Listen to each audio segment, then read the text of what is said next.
Do not just dream, make it happen. So this would be our last discussion for the subject understanding the self. So without further ado, let's proceed. So the importance of goal.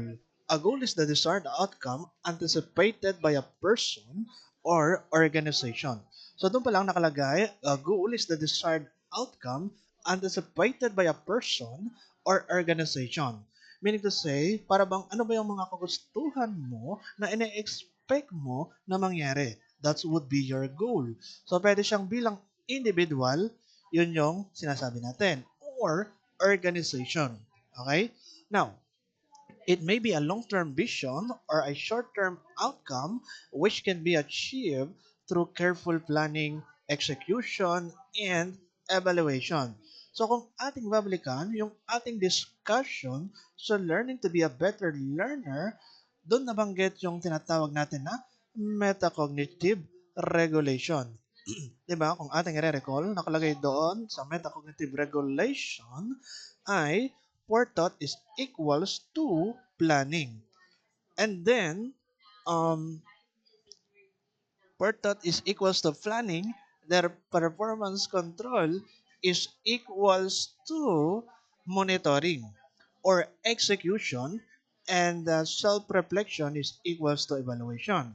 So kung makikita natin, may relate natin yung tinatawag nating metacognitive regulation or yung word na regulation sa pag-abot or sa pagsaset ng ating goal na tinatawag.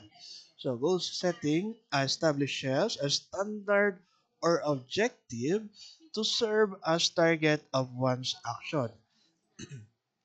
So now, goals help us to concentrate our energy, arrange strategies, consciously having a purpose-centered life, and provides us a sense of accomplishment. Okay? So, kumbaga, kapag ka tayo ay may goal, meron tayong target, okay, na ating gustong ma-shoot, ano? Just like the game of dart. Kumbaga, dun sa bilog, ano, sa circumference ng bilog na yon, so yung bullseye, gusto mo siyang ma-target o gusto mo siyang ma-reach, ano? Something like that. The same as kapag ka tayo ay may goal. So, goals help us to concentrate our energy, arrange strategies, consciously having a purpose-centered life, and provide us a sense of accomplishment. So, din nakalagay, ano, Locke said that the working toward a goal is also a major source of motivation and improved performance, and that clear goals and appropriate feedback motivates a person. What does it mean? Kumaga dahil meron tayong goal, okay, bilang major source of motivation, or masasabi natin dahil may goal tayo, nagiging source siya ng motivation. Let's say for example, kayong mga student, ano, sa scholarship na lang. Kumbaga, para ma-maintain yung scholarship na ina-applyan nyo or pinag-a-applyan nyo, ano, so kailangan yung inyong grade ay maayos or mataas, ano. So that's the thing na ating kino-consider, no, when it comes to that. So in that way, nagbibigay sa atin ng motivation na pag-igihan, maging consistent sa ating academic performance. Okay? So, a major source of motivation and improves performance, and that clear goals and appropriate feedback motivates a person. So, dito sa baba, ano nakalagay, based on reviews, 90% of laboratory and field studies on the effect of goal setting on performance shows that specific and challenging goals led to higher performance.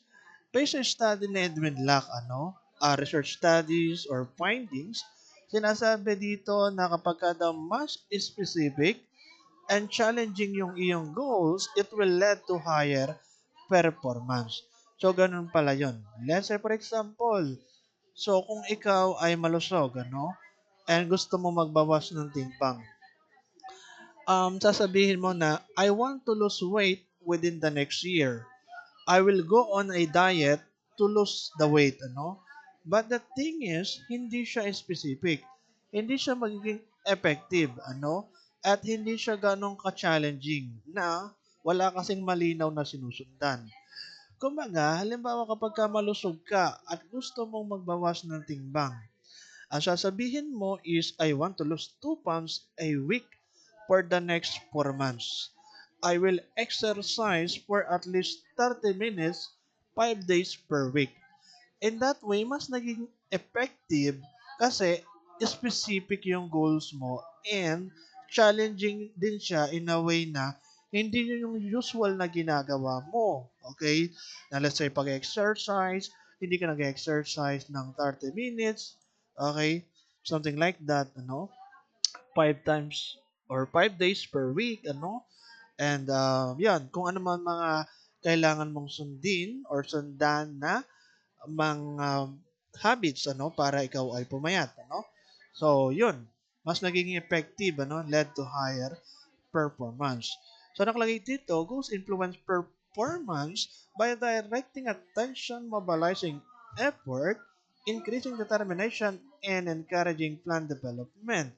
Kumbaga, kapag ka tayo ay may goal, okay, mas nagkakaroon ng direction yung ating landas na tinatahak, ano? Kasi gusto nating maabot yung ganong target. That's the thing, ano? And then, Burton claimed that people who use goal setting effectively, okay, suffer less from stress and anxiety. Okay? Concentrate better, perform better, and confident and are satisfied. Okay? So, ganun lang yon.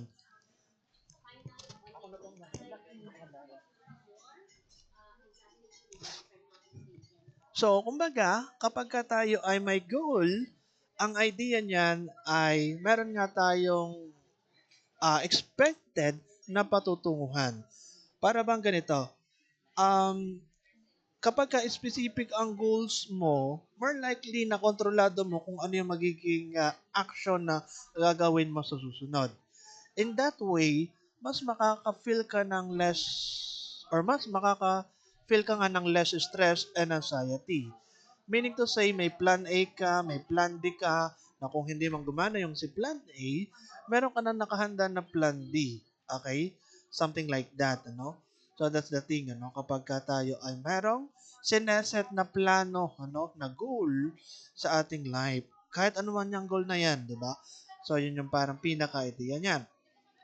Less stress or less from stress and anxiety, concentrate better kasi alam mo yung patutunguhan mo na kahit mag-fail ka, merong nakahanda na kaagad na plan B. Ano? Kasi nga, ang point kasi din dyan, wag mong pilitin ang sarili mo sa bagay na hindi naman talaga gumagana.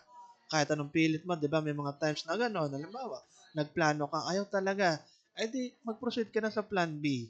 Okay? Mare yung plan B ay mas gumana. Kung ayaw ng plan B, ay di proceed sa plan C, etc. Diba? That's the thing.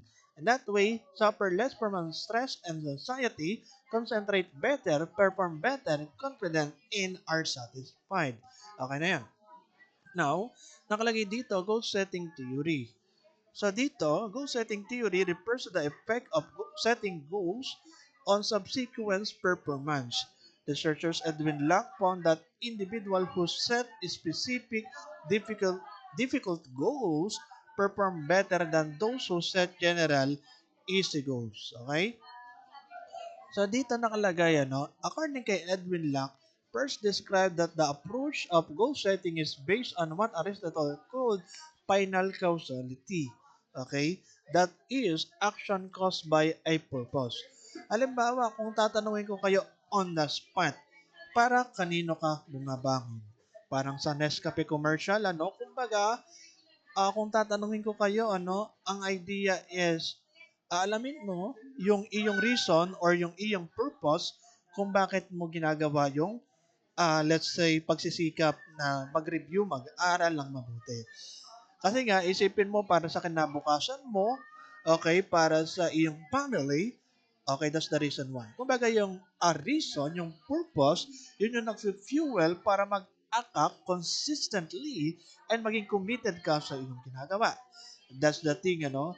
Kumbaga tanongin niyo ang inyong sarili, ano? Kung bakit nyo ginagawa yung isang bagay. Tingnan ko na. So, ayun lang. And that's it, ano?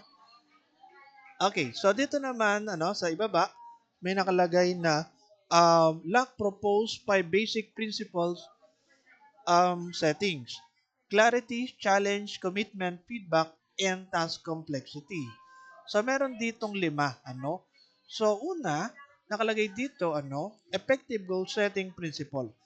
Para masabi natin na effective yung goals na sineset natin, una, i-consider natin yung tinatawag nating clarity.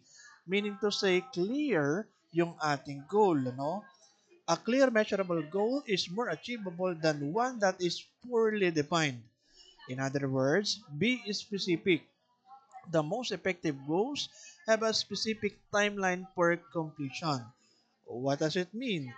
Alam nyo kasi, katulad ng ating sinabi kanina, no, na halimbawa, specific yung goal mo na gusto mo nga magbawas ng timbang, na kailangan mo mag-exercise ng 5 times a week, ano? Then, kung ano man ang iyong gagawin na kumain ng, let's say, cereal or something na pampapayat or kung ano man yan, di ba? High in fibers or what, ano? So, in that way, mas specific, mas clear yung goal mo. Okay? The most effective goals have a specific timeline for completion. So, given na naman yon, ano? Okay? So, ngayon, sa usaping clarity or clearness, okay, kaakibat niya yung tinatawag nating specific. So, para natin masabi ng isang bagay ay something na clear, kailangan siya ay specific. Ito nga yung typical na example ko, ano, na sa ibang, sabihin na natin concept, ano. Halimbawa, ang inyong instructor, nagpapaliwanag kung ano man yan, ano, na kanyang tinuturo. Kumbaga, mapapansin nyo na maliwanag ang kanyang paliwanag kapag ka binibigyan niya ng specific na illustration or example ang kanyang pinapaliwanag. Okay?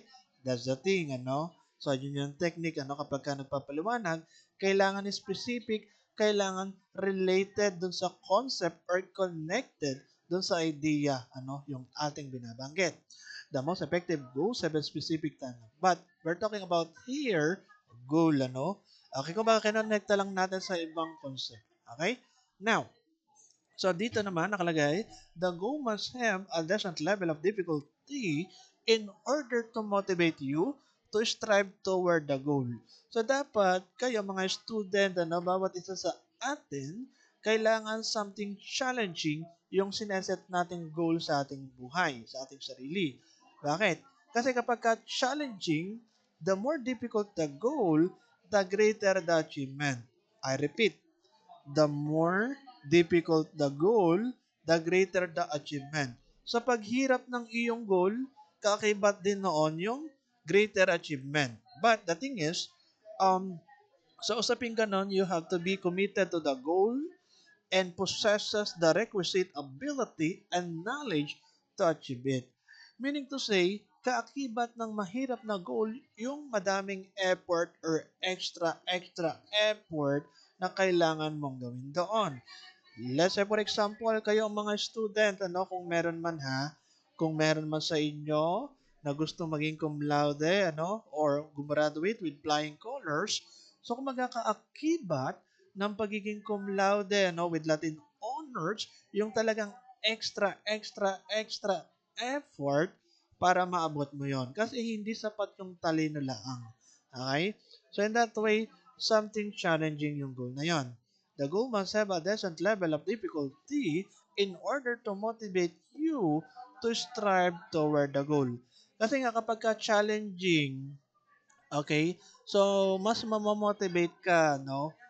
Okay, na gawin yon. Whereas kapag ka something boring or something na easy yung task, so hindi ka ganong motivated, ano? Ganon naman talaga, no? Kahit sa ibang aspeto ng ating buhay. So, yon sa usaping challenge. May naalala tuloy ako, ano? Pero siguro, mamaya ko na lang siya i-connecta yung word na challenge sa ibang term, ano? Which is yung word na motivation, ano? Pero mamaya yan. So, ngayon, okay na yon. Meron tayong kasabihan, ano? If I'm not mistaken, aim for the moon, and if you miss, you land among the stars. Kumbaga, ang pinaka-point na ating sinasabi dyan is may mga times na mag-aim ka ng mataas. Okay, kung hindi mo man maabot yung iyong something high goals, at least man lang nasa mataas ka pa rin katayuan or kalagayan. Kasi nga, in the first place, sinet or tinaasan mo yung iyong goal or yung standard mo sa pag-abot ng goal. And because of that, na-push ka na mas gumaling, Okay, that's the thing, Next, dito naman tayo sa commitment. Put deliberate effort into meeting this goal. Share your goals with someone else in order to increase your accountability to meet that goal. So, di ba, kapag tayo committed, let's say, for example, sa ating goal, we put deliberate effort into meeting that, So, kahit naman sa ibang bagay, kahit sa relationship or kung ano man siya, kapag tayo ay committed, kumbaga, nag-exert tayo ng extra effort. Ngayon, karagdagan lang to ha, paki-take down notes, and ito'y kasama sa ating final examination, itong ganitong word or term. Okay? High commitment to goals is attained when the goal is important and when the goal is attainable. I repeat, high commitment to goals is attained, okay, when the goal is important and is attainable. What does it mean? Kaya pala, masyado tayong committed sa isang bagay, Okay, let's say sa pag-abot ng ating goal, or even, let's say, for example, sa relationship or kung ano man yan, ay para sa atin, mahalaga pala to. Kaya gusto nating consistently na maabot or kung ano man na magawa natin, na maging committed tayo sa ganoon. Okay? That's the thing. Kasi in the first place, mahalaga para sa atin yun. Okay? Kaya pala tayo committed kasi mahalaga ito. Aside from being mahalaga, is attainable ito. Okay? That's the thing. Now, share your goals with someone else in order to increase your accountability to meet that goal.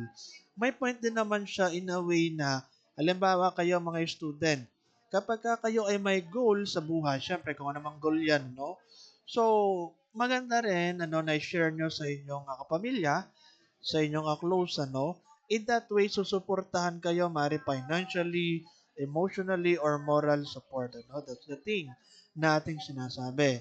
Okay naman siya, Pero may mga bagay or may mga goal sa ating buhay na minsan mas effective kapag hindi natin ito sineshare sa iba. Okay? May mga instances na ganon. Kasi nga, kapag hindi mo shinare sa iba, let's say kahit sa kapamilya mo, kahit sa ka-close mo, para bang pagpapalagay doon na yung expectation ng ibang tao sa iyo ay wala. Okay? Which mean, mas magkakaroon ka ng freedom para mas ma-achieve mo yon. And sa pagkakaroon ng freedom, mas tataas yung iyong performance. Remember, di ba ang sabi ko sa inyo dati, kapag ka less stress ka, less tense ka, Kumbaga, mas maganda yung magiging performance mo. Okay? That's the thing, nating sinasabi. So, the same thing minsan sa goal, Minsan, mas mahalaga na sarilihin mo na lang yung goal mo, Na quietly mo siyang i-achieve, Then, yung noise, yung success na lang yung magiging noise nun. Okay? Parang ganun. Okay?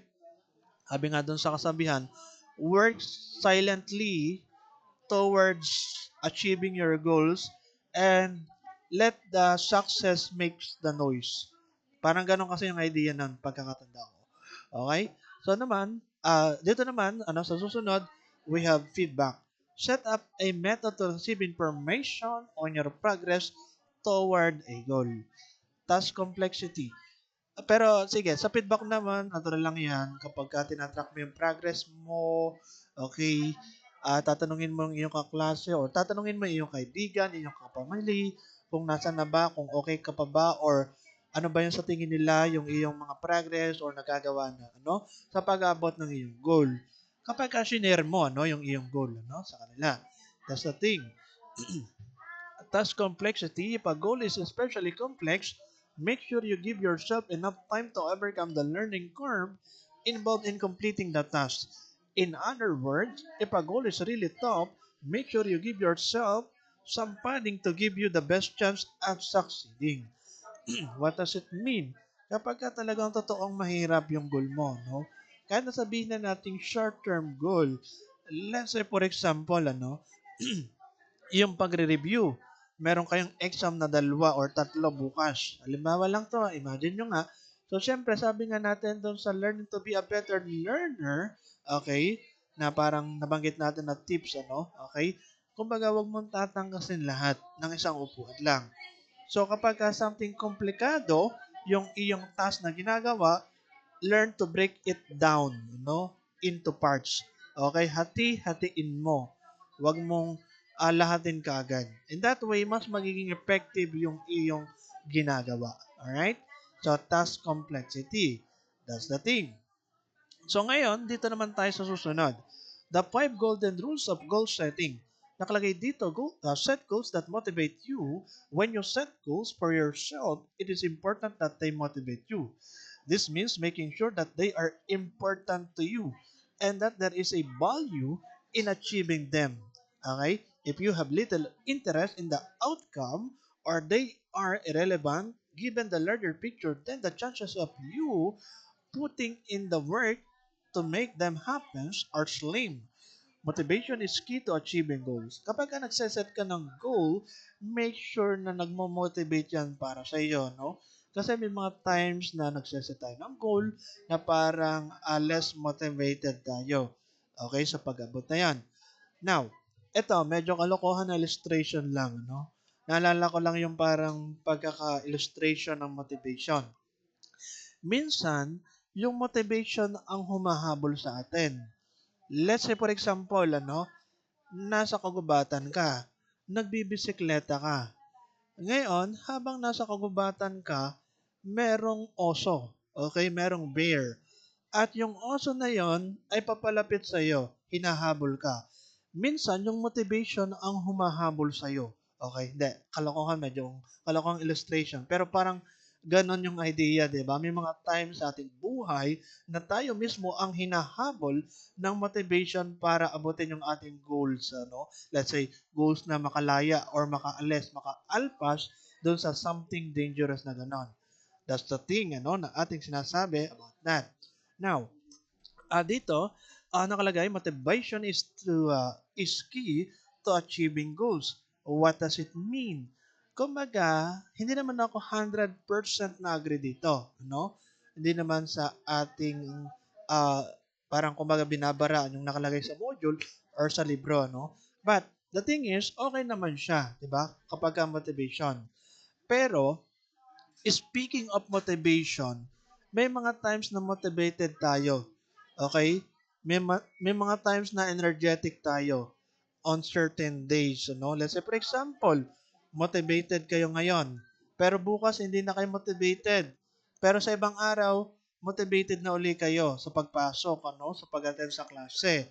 Sabagay, tapos na naman yung SAM. Pero that's the idea, that's the point, Minsan, nasa mood tayo, minsan wala tayo sa mood, Okay, that's part of life, Now, the thing is, para sa akin, motivation is not the key or not always the key to achieving goals. Siguro pwede rin siya maging ingredients but not the key itself to achieving goals. Kasi para sa akin, consistency is way better sa intensity. Motivation is equals to intensity. Kumbaga, ang motivation pang madalian na ikaw ay masyadong masigla, on certain days, pero minsan wala talaga. Wala ka sa mood or something. May mga ganong instances or times, And that is why, para sa akin, a consistency is always better than motivation. Okay? Kumbaga, related sa consistency, yung commitment mo dun sa ginagawa mo. Kumbaga, tuloy-tuloy, dire-diretso, walang distraction, focus ka lang doon. Okay? That's the thing, Dapat ganon yung ating mindset. Alright. Pero hindi naman sa pinapressure ko kayo. Pero kung kaya nyo, di gawin nyo. Pero kung hindi, di wag. Okay? Pero alam nyo, may mga times talaga na kailangan nating mag-take a rest, ano? Hindi naman lahat kailangan nating, kumbaga, pagtuusan ng energy, ano? Minsan kailangan din nating rest, ano? Okay? For our own good. That's the thing. Now, hindi ko na to basahin, ano? Okay? At magtatagal tayo. Next, set smart goals. Una, ito kasama to sa exam, itong smart goals. Bigyan natin ng magandang mga example. Una, specific. Your goal must be clear and well-defined. Vague or generalized goals are unhelpful because they don't provide sufficient direction. Yun ang nga sabi natin kanina. Kailangan kapag ka magseset tayo ng goal, kailangan specific. Okay? May papakita ang pagiging clear kapag ka tayo ay nagiging specific, nagiging well-defined.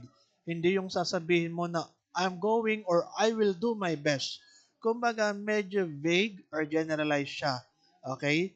So instead of saying I will do my best to study, kundi sasabihin mo na I will study for 2 hours sa ganitong subject, tapos may take a break na 20 minutes or kung ano man yan. That's the thing, ano? So in that way, mas nagiging specific at mas nagkakaroon ng direction yung iyong gagawin. Okay? Kapag specific yan. Given na naman yan, di ba? Now next, set measurable goals. Includes precise amounts, date, and so on in your goals so you can measure your degree of success. Without a way to measure your success, you miss out on the celebration that comes with knowing you have actually achieved something.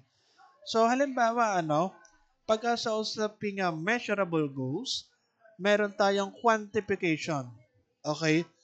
Or meron tayong enumeration.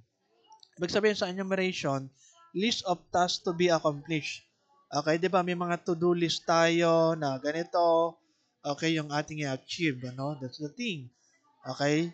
So, di ba may mga ganun ba kayo na nilalagay na mga to-do list? Pwede siyang masabi sa set measurable goals. Pwede rin halimbawa sa quantification, yung tipong isang kumpanya, sasabihin niya na um, ang goal namin is to increase sales by 10%. Kumbaga, in the span of 1 month. Okay? So, ang taas ng goals na yun. Pero in 10% yung increase ng sales nila in just 1 month. Ano? So, measurable siya in a way na may precise amount, and dates na sinasabi. Parang related din siya sa specific, Okay? Now, next, set attainable goals. Make sure that it's possible to achieve the goals you set. If you set goals that you have no hope of achieving it, you will only demoralize yourself and erode your confidence. By setting realistic yet challenging goals, you hit the balance you need. These are the types of goals that require you to raise the bar, and they bring the greatest personal satisfaction. Okay, so what does it mean? So kumbaga, ang idea is kapag ka-attainable yung iyong goals, syempre realistic yan na talagang maaabot mo. Hindi yung goal na ikaw ay engineering student tapos yung pala gusto mo maging lawyer or gusto mo pala maging presidente ng Pilipinas. The question is, kaya mo ba siyang abutin? Syempre, most likely hindi, no? Lalo na yung maging presidente ng Pilipinas, Okay, kasi nga, kailangan celebrity ka, famous ka, or may kamag-anak kang politician bago ka magkaganon or what. May nagawa ka na or what, di ba? So, set attainable goals, So, then set relevant goals. Goals should be relevant to the direction you want your life and career to take. By keeping goals aligned with this, you'll develop the focus you need to get ahead and what do you want, So, syempre, kayo bilang engineering student, aerospace, kung ano mang course, the idea is gumagawa ka ng way, okay? So, nag-aaral ka ng mabuti related dun sa iyong tinitingnan course, para makatapos ka, dun sa course na yan. But ganito, isingit ko lang to kasi ito yung aking nababasa sa iba dun sa mga, let's say for example, section na, di naman sa bias or what, yung mga section na pahuli, okay, katulad, 105, 104, or 103, dun sa iba, mga ganon. Pansin ko lang dun sa iba ha, ito yung observation ko. Sinasabi nung iba na, hindi naman ito yung aking course na pinili. So, hindi ko naman talaga trip yung ganito. Okay? Actually, recently lang merong student sa akin na nag-reach out about that, ano? Na sabi sa akin, sir, hindi naman talaga ito yung gusto ko. So, kaya, para bang pinapalagay niya na kaya ganun ang kanyang performance, sobrang bababa ng score niya, no? Parang ganun. So, yun ang pagkakasabi, ano? Hindi pala ganun ang pagkakasabi na ako lang nag-interpret. Pero, yun yung nakikita ko dahil mababa ang mga score niya, kaya niya nasabi yung mga ganun na hindi pala yun ang gustong course niya. Okay? But, ang masasabi ko para sa ganyan, alam nyo, may mga pagkakataon sa ating buhay na inilalagay tayo ng kapalaran sa sitwasyong hindi tayo pamilyar. Sa sitwasyong hindi natin gusto. Pero, minsan, ito yung way or sabihin na nating point or tulay, ano, para sa pag-abot ng ating tunay na gusto sa ating buhay. Okay? Or kung meron man tayong dream na course or kung ano man na other than this, ano, kung meron man, ano, ay yun yung way para sa pag uh, switch mo din doon sa ibang pagkakataon. That's my point. Or, minsan dito ka na talaga and hanggang makagraduate pero may dahilan kung bakit ganun. Okay? Yun lang naman ang gusto kong sabihin kasi for sure, sa inyo rin, ano, nafe-feel ko na parang ganun din. Okay, na meron sa inyo, na ganito ang course, pero parang sa tunay, hindi naman yun ang gustong course, ano. And that is why, pansin ko yon sa record, ano, nafe-feel ko yon as in. Okay? Pero, yun, minsan kailangan mo i-embrace mo muna yung iyong kinakarap sa ngayon. Then darating ka din dun sa iyong dream na course man yan or kung ano man. Okay, hindi man ganun kadala. May mga proseso kasi yan eh. Diba, kapag ka mag-ship or kung ano man, diba? Okay. And, ano rin naman yan eh. Regardless kahit anong course mo, halimbawa, first year student ka, tapos first sem, ganito pa rin naman ang iyong subject eh. Halimbawa, may understanding the self ka pa rin eh. Kahit architecture pang kunin mo, kahit computer pang kunin mo, kahit criminology pang kunin mo, kung ano man yan, meron pa rin namang understanding the self na subject eh. Sa pang first year. Okay? So, yun ang aking point. Pero, yun. Minsan kasi medyo nadidistract tayo kasi kaya hindi tayo nakapag-perform ng ayos. Okay? So, yun. Next. Set relevant goals. Dito naman tayo. Alam ko may makaka-relate dun sa mga sinabing ganun. So, set time-bound goals. Your goal must have a deadline. Again, this means that you know when you can celebrate success. When you are working on a deadline, your sense of urgency increases and achievement will come that much quicker. Kapag dahil may sinet kang deadlines, okay, para bang na-pressure ka na, sige, kailangan masunod ito na ganitong time, ay ma-achieve ko na ito, no? Okay? Sense of urgency increases. Which is maganda din naman siya, di ba? Halimbawa na lang sa inyo mga student. Ito yung common na pagkakamali ng marami sa inyo, di ba? Yung tipong pag nagpapaso ng output, kung kailan deadline na sakto, let's say 11 p.m. ang deadline, ay 11 p.m. mismo pinasa. Okay, minsan nakalagay doon late, submitted late, ano? Sa akin nakalagay sa email. So, late na siya. Yung pala, late lang ng 1 minute. Wag ganun ha. Kahit sa iba yung subject at pagka nasa higher year na kayo, um, suggestion ko, pagka kayo magpapasa ng output, huwag niyong isakto talaga sa time ha, ng deadline. Kasi may mga times na may ma-encounter ka na problem sa pag-upload, or kung ano man, biglang nagloko yung files or something.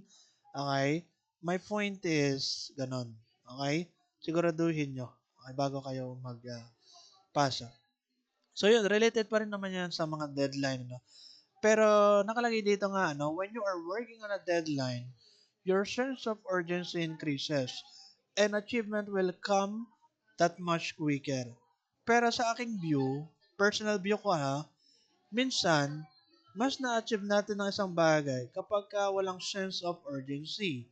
Ibig sabihin, minsan, mas nagiging effective yung ating performance or mas mataas yung performance natin kapag may freedom tayo para gawin ito. Totoo yon. As in, totoo talaga. I repeat, minsan mas mataas yung performance natin sa mga bagay na ginagawa natin kapag ka may freedom or kalayaan tayo kapag ka ginagawa ito. Okay? So, yun lang naman yan. Okay? So, next. Set goals in writing, more on journaling to. Okay, kapag ka magsusulat kayo ng mga plano ninyo sa buhay, mga ganon. Minsan iniiba mo yung word, ano, instead of will, sasabihin mo na would like to or might, ano. Then stick with it, maging committed ka lang dun sa iyong ginagawa. Okay, then last but not the least. So dito na tayo sa last, nakalagay dito, Carl S. Dweck, Fixed and Growth Mindset Theory. Okay, Dr. Dweck described people with two types of mindset. People who believe that success is based on their innate abilities have a fixed theory of intelligence and goes under fixed mindset. People who believe that success is based on hard work, learning, training, and perseverance have growth theory of intelligence, which goes under a growth mindset. Fixed mindset individuals dread failure because it is a negative statement on their basic abilities. Growth mindset individuals do not mind or fear failure as much because they realize their performance can be improved and learning comes from failure. Alam nyo mga student, ganito yan. Meron sa inyo syempre for sure fixed mindset. Oo. Meron din naman sa inyo growth mindset. Siyempre, pagka growth mindset ka, kalimitan naman dyan or talagang naman is yung mga top performing student. Okay? Kasi nga, hindi ka takot magkamali. Hindi ka takot mag-fail. Parang ganon eh. So kasi kapag ka fixed mindset ka, para bang pinapalagay mo na, nag-fail ka. So, para bang isipin mo na lang sa sarili mo na kawawa ka na, sige, hayaan ko na nga lang sa susunod. Parang kumbaga, salit na lumakas ang loob mo, para bang every time na nag-fail ka, humihina ang loob mo. Okay? Pagka fixed mindset, more on that, ano? Kasi you dread failure because it is a negative statement on your basic abilities. Whereas, kapag ka growth mindset ka, no, do not mind or feel failure as much because they realize their performance can be improved and learning comes from failure. So, ganun yon kapag ka growth mindset ka. Actually, maganda yung ganung mindset talaga as in, na ma-implement nyo kung kayo ay fixed mindset sa ngayon, mga student, yung iba dyan, mga student, kung kayo fixed mindset sa ngayon, sana, yon ma-develop nyo yung growth mindset. Yung tipong kahit mag-fail ka, syempre, if-feel mo yung something negative na nangyari. Bilang tao, kailangan natin i-feel yung something negative na nangyari sa buhay natin. Okay? Masama kasi yung toxic positivity. Yung lagi na lang positive, ano? Minsan, kailangan din natin i-feel yung something negative sa ating buhay. But the thing is, once na na-feel natin yung something negative, hindi doon tayo ikakahon ang sarili. Kumbaga, gagawin natin yung something negative na motivation para mag-improve sa susunod natin gagawin. Yon kapag ka growth mindset tayo. Ano? Whereas kapag ka fixed mindset, yung something negative na nangyari sa atin, masyado nating dadamdamin, and manghihina na tayo. Ano? Parang sa halip na mag-improve, ay sa pahina. Okay? Pagka fixed mindset. So, ayun. I hope na ma-develop ninyo yung growth mindset mga student. And yan. In the growth mindset, the student understand that their talents and abilities can be developed through effort, good teaching, and persistence. Okay? Whereas fixed mindset, students believe their basic abilities, their intelligence, their talents are just fixed traits. They have a certain amount and that's that. And their goals becomes to look smart all the time and never look dumb. So, sa growth mindset, pagka tinanong ko kayo, yung mga top student dyan sasabihin ninyo na, Sir, kaya naman mataas yung aking grade or kaya naman mataas yung aking score dito kasi masipag lang ako. Hindi naman dahil matalino ako, no? So, parang ganon. Pagka growth mindset ka, ganon ka. Ganon ang kaisipan mo. Okay? Dahil hard worker ka, yun. Growth mindset yan. Yun yung maganda. Alam nyo, sabi ko nga dati, kung sino yung wala, siya yung parang nagmamayabang.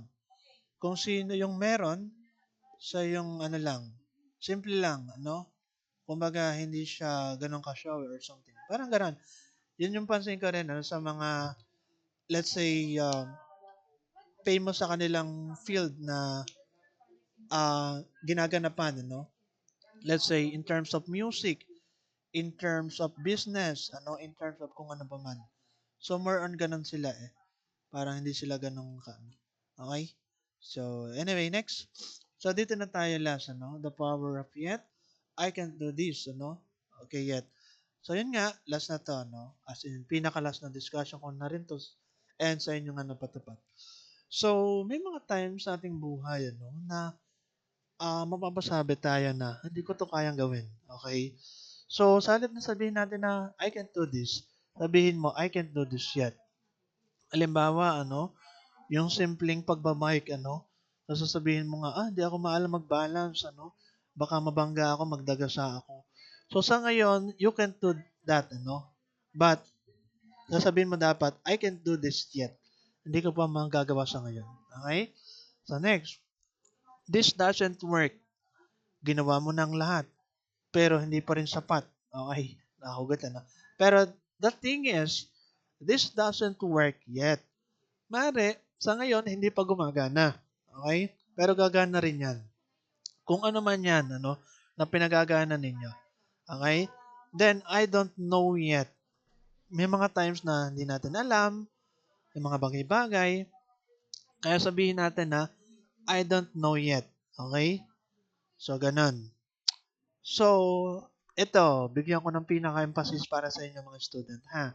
It doesn't make sense yet. So, sabi ko nga, pagka mga first year, hindi pa to ganong nafe-feel or hindi pa to ganong nasasabi, no? Pero kapag ka nasa higher year na kayo, second year, I think so, second year, mga ganon. So, maaari nyo itong masabi sa sarili nyo na, it doesn't make sense. May saysay pa ba itong ginagawa ko? May word pa ba itong ginagawa ko? That's the point, ano? Sa ngayon kasi kapag ka mga first year, no, more on, syempre excited kayo, no, or what, ano? Naroon pa yung excitement, ano? Pero pagka higher year na daw, mas na-encounter mo na yung mararaming something stressful na ginagawa or mga ganon. And kapag ka hindi mo nagagawa ng maayos ang isang bagay, minsan napapatanong ka sa iyong sarili kung worth it pa ba to? Kung meron pa bang sense ito? Okay, that's the thing, ano? So, sa halip na sabihin natin na it doesn't make sense, sabihin natin na it doesn't make sense yet. Okay? That's the thing. Hindi mo pa maaaring makita yung halaga ng ginagawa mo sa ngayon. Yung mga effort, ano? Yung sleepless night, ano? Mga student. But the thing is, kapag ka dumating na yung time na gumraduate kayo, ma-appreciate nyo na, hindi pala kayo sumuko. Thankful kayo na hindi sumuko, nagpatuloy sa pag-aaral, nagsumikap, ano? Parang ganon. That's my point, ano? It doesn't make sense yet, ano? Now, I don't get it. Okay? May mga times na gano'n na kahit anong pakinig nyo sa inyong structure, lalo na something technical, math, ano? So, hindi nyo pa rin magets. Okay lang yan. Ano? May mga times talaga na gano'n. Kahit anong sipag mo, kahit anong talino mo, may mga times na hindi ka pa rin magigets kaagad. Ano? So, ganun din naman ako, personally. Okay? I don't get it yet. Okay? Yun ang sambitin nyo sa sarili nyo. Okay. Ngayon, last but not the least, I'm not good at this. Ngayon, mapapasabi kayo mga student, engineering student ha, sasabihin nyo na, hindi naman ako magaling dito. Ang mga grades ko, ang bababa, ano, yung mga exam ko, ang baba, yung output ko, ang baba, mahuhulog yata ako dito. I'm not good at this, okay? Yun yung mapapasabi mo sa sarili mo. Ito ha, alam ko marami makaka-relate sa inyo kasi based sa computation ng grade. So, ano lang yan, minsan, talagang na-encounter natin yung mga ganyan na mapapasabi natin na hindi ako magaling dito, baka hindi to para sa akin, ano? Or what, ano? Pero minsan, sa una lang yan, okay? Pero, kapag ka nasanay na kayo, so magiging madali na sa inyo, okay? Parang ganun, magiging automatic na sa inyo. Okay, sa ngayon, masasabi nyo na, I'm not good at this. Okay? I'm not good at this yet. Okay? So ako nga personally, may share ko lang sa inyo mga student ko. No? Yun nga, in the past, sinasabi ko na, hindi ako magaling sa ganito. So, wala akong kakayahan when it comes sa pagsasalita. And when it comes sa paghandle ng mga tao, I mean, hindi ko talaga alam kung paano or what, Mga ganon. Sa klase ang sinasabi ko sa inyo. So, as in, ganun talaga. Kasi nga, super introverted, di ba, nung college. So, ganun daw ako eh. Sabi ng mga klase ko.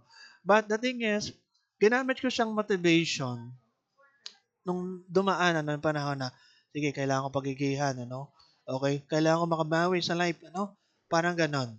So, in that way, kahit paano man lang, medyo naging magaling ng konti, siguro konti lang, okay?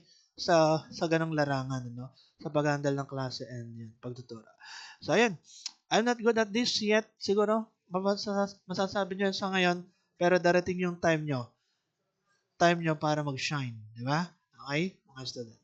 So, ayun lang yung ating discussion and I hope meron kayong napulot na aral, hindi lang basta lecture lesson. Kasi alam ko yung iba, ang inaabangan lang yung mga term na lalabas sa exam.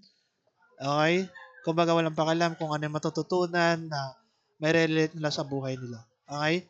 Pero, yun, I wish na yung mga life lesson din is tumatak sa inyo. Okay? So, yun lang yung aking discussion for this